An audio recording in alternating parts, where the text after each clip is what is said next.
এসেছি। জলপাইগুড়িতে যেহেতু আমার আত্মীয়রাও থাকেন সবাই মিলে, তো একটা আমার ওতপ্রোতভাবে একটা সম্পর্ক রয়েছে এবং সবসময় সব ভালো লাগে।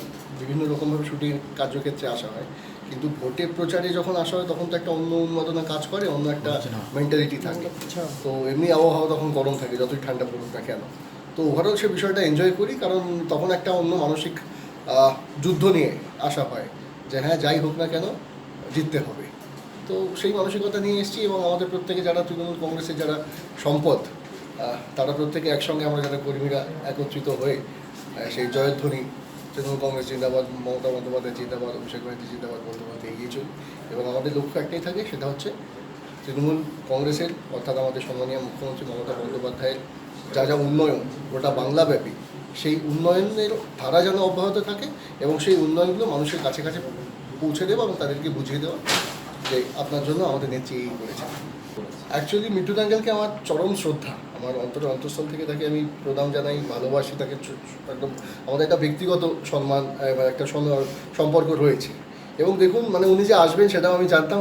কদিন আগে অবধি উনি আমার ছবি শুটিং কমপ্লিট করলেন, তারপর আগে আমার ডাবিংও করে আসলেন। তো তখন আমিও বলছিলাম যে চলো আবার একসঙ্গে ওখানে হবে দেখা। তো এটা একটা ব্যক্তিগত বিষয়, কিন্তু যখন উনি বলেছেন, দেখুন সোনার বাংলা কথাটা উনি ঠিক বলেছেন। অবশ্যই তিনি যারা নতুন ভোটার যারা রয়েছে, ইয়াং যারা জেনারেশন, তাদের জন্য যে বার্তা দিয়েছেন সেটাও ঠিক দিয়েছেন। কিন্তু এই কথাটা হচ্ছে সোনার বাংলাটাও সবটা অব্দিরাই, কিন্তু ওটা বিজেপি না। সোনার বাংলা অলরেডি গড়ে দিয়েছেন হচ্ছেন মমতা বন্দ্যোপাধ্যায়, তৃণমূল কংগ্রেস। তো ওইটা বলতে মনে হয় ওনার কোথাও একটুখানি ডাইভার্ট হয়ে গেছেন। বাট এনিওয়েজ উনি ওনার কাজ করেছেন, কারণ উনি বিজেপি গভর্নমেন্টের বলবো না, উনি বিজেপির পার্টির একজন অন্যতম সদস্য। তো সুতরাং তিনি তেনার কাজ করেছেন। কিন্তু বাংলার মানুষ তারা যথেষ্টভাবে জানেন, তারা ওয়াকিবহল, তারা অবগত যে সোনার বাংলা মমতা বন্দ্যোপাধ্যায় করেছেন এবং সেটা আগামী দিনে সেই সোনার মানটা আরও কতটা বাড়বে, সেই উন্নতির মানটা কতটা বাড়বে, সেটা একমাত্র সম্ভব মমতা বন্দ্যোপাধ্যায় তারা। লক্ষ্মীর ভাণ্ডার তো এটাই তো আমাদের মাননীয় মুখ্যমন্ত্রী মমতা বন্দ্যোপাধ্যায়ের এটা মস্তিষ্ক প্রসূত। কারণ তিনি জানেন, তিনি বাংলার মায়েদের, তিনি বাংলার মেয়েদের অর্থাৎ নারীদের সম্মানীয় প্রত্যেকের তিনি কিন্তু সেই সম্মানটা তো দিয়েছেন এবং তিনি জানেন যে কোথায় তাদের আসল খিদেটা রয়েছে।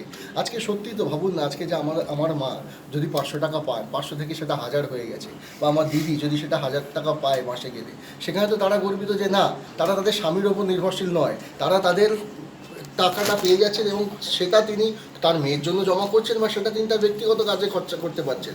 তো এটা তো তার কাছে একটা চরম প্রাপ্তি। তো এই যে সম্মানটা দিয়েছে আমাদের রাজ্য সরকার তথা আমাদের মুখ্যমন্ত্রী মমতা বন্দ্যোপাধ্যায়, তো এটা তো একটা চরম একটা ইস্যু। এবং যে কারণেই তো বিজেপি বা অন্যান্য বিরোধী দলরা তারা এতটাই ঈর্ষা করছে যে তারা কোনোরকমভাবেই বাংলার মানুষের মনটা জয় করতে পারছেন না, যেটা অলরেডি বাংলার প্রত্যেকটা মানুষের মনের মণিকোঠায় মমতা বন্দ্যোপাধ্যায় রয়েছেন, অভিষেক বন্দ্যোপাধ্যায় রয়েছে।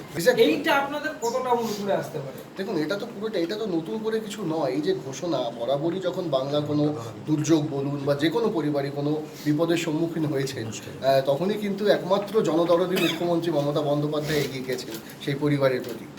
অভিষেক বন্দ্যোপাধ্যায় আমাদের সেনাপতি, তিনি এগিয়ে গেছেন এবং মানুষের পাশে থাকা, এটাই হচ্ছে তৃণমূল কংগ্রেসের রীতি। আমরা তারই আদর্শ দেখে আমরা উদ্বুদ্ধ হয়েছি এবং তৃণমূল কংগ্রেসের গর্বিত সৈনিক হিসেবে নিজেদেরকে পরিচয় দিই।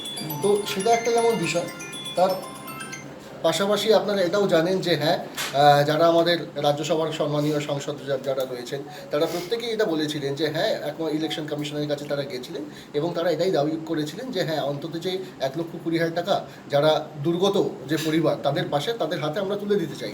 এর সঙ্গে ভোটের কোনো এজেন্ডা নেই, কারণ আমরা ভোটের রাজনীতি করি না, তাদের বিশ্বাস করি না। কিন্তু সেটা আপনারাই নিজেরাই দেখেছেন এবং আপনাদের মারফত আমরা প্রত্যেকেই দেখেছি, গোটা বাংলা, গোটা ভারতবর্ষ দেখেছে, বিশ্ব দেখেছে যে কীভাবে তাদেরকে, সেই সাংসদদেরকে, সম্মানীয় সাংসদদেরকে টেনে হিচড়ে চুলের মুঠি ধরে বার করে দেওয়া হয়েছে। কোনো রকমভাবেই তাদের সেই যে অ্যাপিল ছিল সেটাকে গ্রান্ট করা হয়নি, বরঞ্চ অসম্মানজনকভাবে তাদেরকে টেনে হিচড়ে গাড়িতে তুলে নেওয়া হয়েছে। তারা সেখানেও কিন্তু বিক্ষোভ দেখিয়েছেন। তো সুতরাং এটা থেকেই সুস্পষ্ট যে এখানে কোনো ভোটের রাজনীতি নয়।